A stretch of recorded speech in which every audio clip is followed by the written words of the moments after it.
కొద్దిగా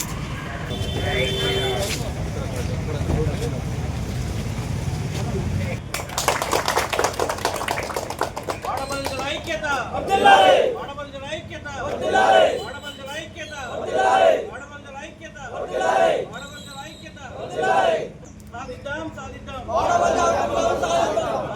సాధిద్దాం ఆడపడుచుల ఐక్యత ఆడపడుచుల ఐక్యత.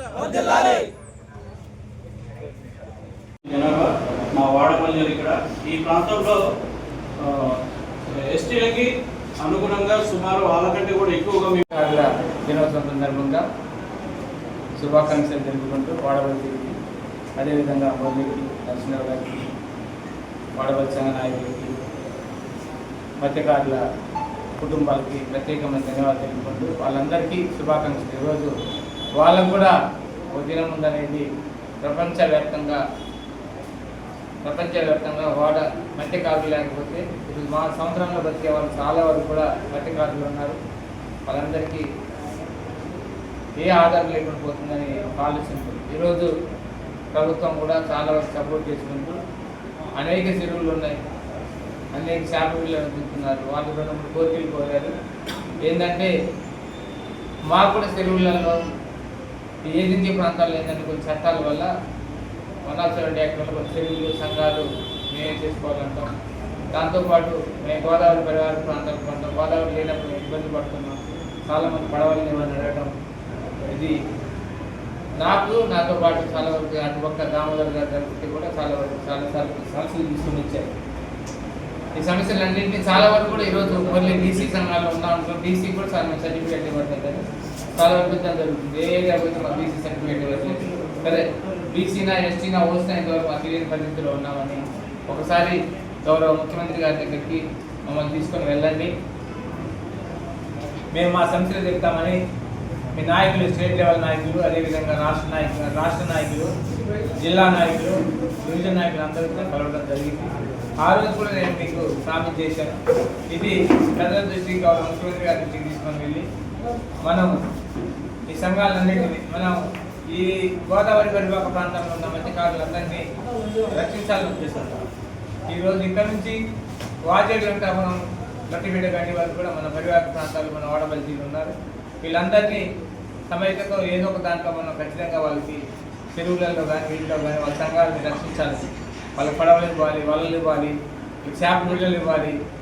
మనం కొన్ని సంఘాలని అయినప్పుడు ఆ సంఘాలను వాళ్ళకి అవకాశాలు కల్పించాలని చాలాసార్లు అడిగారు. ఖచ్చితంగా ప్రభుత్వం దృష్టికి తీసుకెళ్ళి వీటన్నిటినీ మీకు సాధ్యపడే విధంగా మీకు ఎలా చేయాలనే దాంట్లో చూసి ఖచ్చితంగా మిమ్మల్ని రక్షించే దాంట్లో నా వంతు ఉంటుందని మీ అందరికీ మనం చేసుకుంటాం. ఎందుకంటే ఈ ప్రతి ఒక్కరి మన భూమి మీద ఉన్న ప్రతి ఒక్క మనిషికి కూడా, ప్రతి ఒక్క కుటుంబాలు కూడా, ప్రతి ఒక్క ఫ్యామిలీ ఏదో కులం ఉంటుంది. ఆ కులాలని రక్షించే బాధ్యత ప్రభుత్వాల మీద ఉంటుంది, ప్రజల మీద ఉంటుంది, అధికారుల మీద ఉంటుంది. కాబట్టి మనందరం కూడా ఈరోజు నాకు తెలిసి ఇక్కడ నుంచి నేను పాపికొండల వరకు లొట్టిబిడ్డి కాడ నుంచి పాపికొండల వరకు గతంలో నియోజకవర్గం ఉండేది.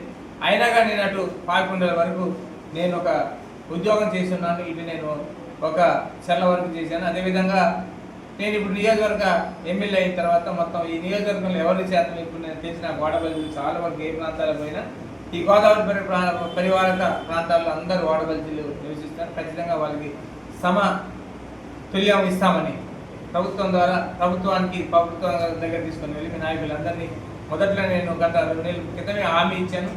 దాంట్లో మురళి గారు కానీ, అటు దామోదర్ గారు కానీ, నరసింహరావు గారు అందరూ టచ్లోనే ఉన్నారు. మిమ్మల్ని ఖచ్చితంగా వీటిల్లో మీకు సౌకర్యాలు మీకు మనకు అవకాశం కల్పించే దాంట్లో ఆశ ఉంటుంది. అందరినీ కాపాడే బాధ్యత నాకుంటుంది. కాబట్టి ఈరోజు అన్ని కుటుంబాలను కాపాడుతాం. వాళ్ళు ఎలా చేయాలి ఏంటి, సరే అందరం చేపలు పట్టమని అనట్లేదు. వాళ్ళ చదువుల్లో కానీ ఇటువంటి పై చదువుల్లో కానీ చాలామంది సర్టిఫికేట్లు కూడా ఇవ్వకపోవడం, కొన్ని బీసీలకు కూడా ఇవ్వట్లేదని అడగడం కూడా జరిగింది. ఖచ్చితంగా వాళ్ళకు కూడా ఆ సర్టిఫికేట్లు ఇష్యూ చేయమని ప్రభుత్వాన్ని కొంతమందికే కొన్ని ఏరియాలో నా సర్టిఫికేట్ క్యాస్ట్ సర్టిఫికేట్ ఇస్తున్నారు, కొన్ని ఏరియాలో క్యాస్ట్ సర్టిఫికేట్ ఇవ్వట్లేదు. ఆ సర్టిఫికేట్లు కూడా వాళ్ళు ఇష్యూ చేయాలని ప్రభుత్వాన్ని విన్నవించుకుంటూ నేను కూడా ఒక రిప్రజెంటేషన్, మీ తరపున ఒక రిప్రజెంటేషన్ ఆల్రెడీ ఇచ్చారు. ఒక్కసారి మేము ప్రభుత్వాన్ని దృష్టిలో తీసుకెళ్తాను.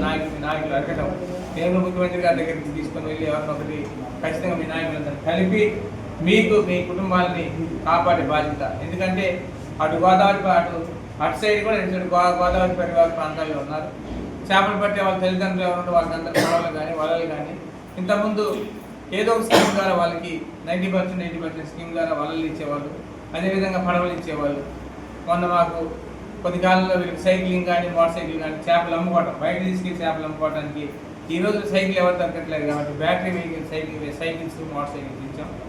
అమ్మేదాంట్లో దీన్ని ముందుండాలని. దీనికి సంక్షేమ పథకాలు ఇంకా వాళ్ళకి రావాలి. పడవలు ఇవ్వాలి, లోన్లు ఇవ్వాలి, ఈరోజు సైక్లింగ్ ఇవ్వాలి. చేపలు ఎక్కడ నమ్ముకొని ఎక్కడ పట్టుకుంటే అక్కడే అమ్మే విధంగా, లేకపోతే ట్రాన్స్పోర్ట్ చేసే విధంగా ఉండాలని. కొన్ని చెరువుల్లో కూడా అవకాశాలు కల్పించాలి. ఒక గోదావరిలోని వాళ్ళు చేపలు పట్టడం జరుగుతుంది. దాన్ని కూడా ఎలా చేద్దాం అనేది ఆలోచన చేసి మీ అందరికీ నేను నా ద్వారా ఖచ్చితంగా ప్రభుత్వం దృష్టికి తీసుకెళ్ళి మీ మత్స్యకారుల కుటుంబాలను కాపాడే బాధ్యత తీసుకుంటామని చేసుకుని సెలవు. నా పేరు కుప్పల మురళి.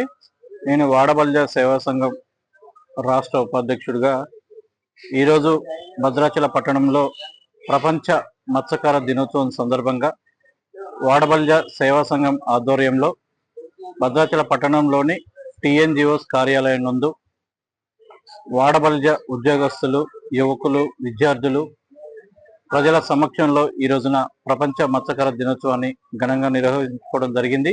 ఈ యొక్క ప్రపంచ మత్స్యకార దినోత్సవానికి ముఖ్య అతిథిగా విచ్చేసినటువంటి డాక్టర్ తెల్ల వెంకట్రావు గారు భద్రాచలం నియోజకవర్గ శాసనసభ్యుల చేత జెండా ఆవిష్కరించుకోవడం జరిగింది. ఈ సందర్భంగా భద్రాచలం నియోజకవర్గంలో అత్యధిక జనాభా కలిగిన వాడబల్జలో మేము అన్ని రకాలుగా వెనకబడి ఉన్నాం. సో ఇలా వెనకబడి ఉండకుండా ఆర్థికంగా, సామాజికంగా, విద్యాపరంగా, ఉపాధి అవకాశాల పరంగా చాలా వెనకబడి ఉన్నాం. కాబట్టి ఈ మత్స్యకార దినోత్సవం సందర్భంగా శాసనసభ్యులు డాక్టర్ తెల్ల వెంకట్రావు గారికి విజ్ఞప్తి చేసుకుంది ఏంటంటే, అత్యధిక జనాభా కలిగిన మేము అనేక రకాలుగా వివక్షతకు గురవుతున్నాం. మాకు ప్రభుత్వం నుంచి సంక్షేమ పథకాలు అందే విధంగా కృషి చేయాలని, అదేవిధంగా ఉద్యోగ ఉపాధి అవకాశాల్లో కూడా వాడబల్జీలకి ప్రత్యేక స్థానం కల్పించాలని చెప్పి, అదేవిధంగా మత్స్యకార సొసైటీ నుండి వచ్చేటటువంటి ఏవైతే సంక్షేమ పథకాలు ఉన్నాయో అవన్నీ కూడా అత్యధిక జనాభా కలిగిన మాకు వాడబల్జీలకు వచ్చే విధంగా కృషి చేయాలని చెప్పి శాసనసభ్యులకు విన్నవించడం జరిగింది. ప్రభుత్వాలు కూడా స్పందించాల్సిన అవసరం ఎంతైనా ఉంది. ఎందుకంటే తెలంగాణ రాష్ట్ర వ్యాప్తంగా ఎక్కువ జనాభా కలిగిన మేము కూడా మా తరపున పోరాటం చేస్తాం. భవిష్యత్తులో మా హక్కుల కోసం, మా ఐక్యత కోసం, మాకు రావాల్సిన సంక్షేమ పథకాల కోసం మేమందరం కూడా భవిష్యత్తులో ఐకమత్యంగా ఉండి ప్రభుత్వం పైన ఉద్యమిస్తామని చెప్పి ఈ సందర్భంగా తెలియజేస్తున్నాం. ఇకనైనా ప్రభుత్వాలు కూడా ఏజెన్సీ ప్రాంతంలో అత్యధిక జనాభా కలిగిన మాకు చెరువుల నిర్వహణ కోసం అనుమతి ఇవ్వాలి. అదేవిధంగా ఇసుక రీచ్లలో కూడా వాడబల్జీలకి అవకాశం కల్పించాలి. అదేవిధంగా ఏజెన్సీలో ఉన్న మా వాడబల్జీల భూములకు కూడా రక్షణ కల్పించాలని చెప్పి ఈ సందర్భంగా తెలియజేస్తున్నాం. అదేవిధంగా ఏవైనా సంక్షేమ పథకాలు ఉంటే వాటిలో మొదటి ప్రాధాన్యత వాడబల్జ విద్యార్థులకు, యువకులకు, ప్రజలకు కల్పించాలని చెప్పి, అదేవిధంగా ఇందిరమ్మ ఇల్లు కానీ అనేక సంక్షేమ పథకాలలో వాడబల్జలు మాకే అవకాశం కల్పించాలని చెప్పి ఈ సందర్భంగా ప్రభుత్వాన్ని, అదేవిధంగా భద్రాచలం నియోజకవర్గ శాసనసభ్యులు తెల్ల వెంకట్రావు గారికి విజ్ఞప్తి చేయడం జరిగింది. భవిష్యత్తులో కూడా ఈ విధంగానే వాడబల్జలు అందరం కూడా ఐక్యంగా ఉండి రానున్న స్థానిక సంస్థల ఎన్నికల్లో కూడా మా వాడబల్జ ఐక్యతను చాటుతూ రాజకీయంగా కూడా మేము పోటీ చేస్తామని చెప్పి ఈ సందర్భంగా తెలియజేస్తున్నాం. ఈ యొక్క కార్యక్రమానికి వచ్చినటువంటి ప్రతి వాడబల్జ ఉద్యోగస్తులకి, అదేవిధంగా పెద్దలకి, విద్యార్థులకి, యువకులకి, ప్రతి ఒక్కరికి వాడబల్జ సేవా సంఘం తరపున ప్రత్యేకమైనటువంటి హృదయపూర్వక కృతజ్ఞతలు తెలియజేస్తున్నాం. అదేవిధంగా ప్రతి మత్స్యకార బిడ్డకి తెలంగాణ వాడబల్జ సేవా సంఘం తరపున మత్స్యకార దినోత్సవ శుభాకాంక్షలు తెలియజేస్తున్నాము. ప్రపంచ మత్స్యకారుల దినోత్సవ సందర్భంగా మన వాడబల్జ సేవా సంఘం మిత్రులందరికీ భద్రాచలం డివిజన్ మత్స్యకారుల సంఘం తరపున శుభాకాంక్షలు తెలియజేస్తూ, ఈ మత్స్యకారులందరినీ ఏకం చేసినటువంటి మన మురళి గారు, ఆయన ధన్యుడనే చెప్పాలి.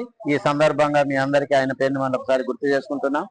మత్స్యకారుల దినోత్సవం అనేది ఈ భద్రాచలంలో పట్టణంలో జరుపుకోవడం చాలా సంతోషం. ఈ సమావేశానికి హాజరైనటువంటి ప్రతి మత్స్యకారుడు తెలుసుకోవాల్సిన విషయం ఏంటంటే, అన్ని సంఘాలు ఏర్పడుతున్న తరుణంలో మనం కూడా వాడబల్య సేవా సంఘంగా ఉమ్మడిగా అందరం ముందుకెళ్లాల్సిన బాధ్యత ఎంతైనా ఉంది. ప్రతి ఒక్కరూ తెలుసుకొని ఇవాళ మనం చేసే ప్రయత్నం రేపు మన పిల్లలకు, మన మనవాళ్లకు, మనవరాళ్లకు ఎంతగానో ఉపయోగపడాలని స్ఫూర్తితో మనందరం ఐకమత్యంతో ముందుకు వెళ్లాల్సిన అవసరం కూడా ఉంది. ప్రతి ఒక్కరూ డివిజన్ లో కానీ, ఇప్పుడు మేము ఆంధ్ర నుంచి వచ్చాం. ఈ సంతోషించదగిన విషయం ఏంటంటే ఆంధ్ర నుంచి వచ్చి ఇక్కడ ఈ సమావేశంలో పాల్గొనడం మాకు ఎంతో సంతోషాన్ని ఇచ్చింది. ఈ సమావేశానికి హాజరైనటువంటి పెద్దలు నరసింహారావు గాని, ఒక మన పత్రికా మిత్రుడు దుమ్మగూడెం మండలం నుంచి వచ్చిన వాళ్ళు కానీ, వీళ్ళందరూ ఇక్కడ మంచి ఈ సమాచారాన్ని మీకు ఇచ్చారు. ఈ సమాచారాన్ని తీసుకొని ప్రతి ఒక్కరు మీ గ్రామాల్లోకి వెళ్ళి వాడబల్య సేవా సంఘం బలోపేతానికి కృషి చేస్తారని, రాబో రోజులలో ఈ సంఘాన్ని భద్రాచలం డివిజన్ లో అతిపెద్ద సంఘంగా ముందుకు తీసుకెళ్తారని ఆశిస్తూ ఈ అవకాశాన్ని ఇచ్చిన మీడియా మిత్రులకు, అలాగే మురళి గారికి, సంఘ పెద్దలకు పేరు పేరున కృతజ్ఞతలు తెలియజేసుకుంటూ సెలవు.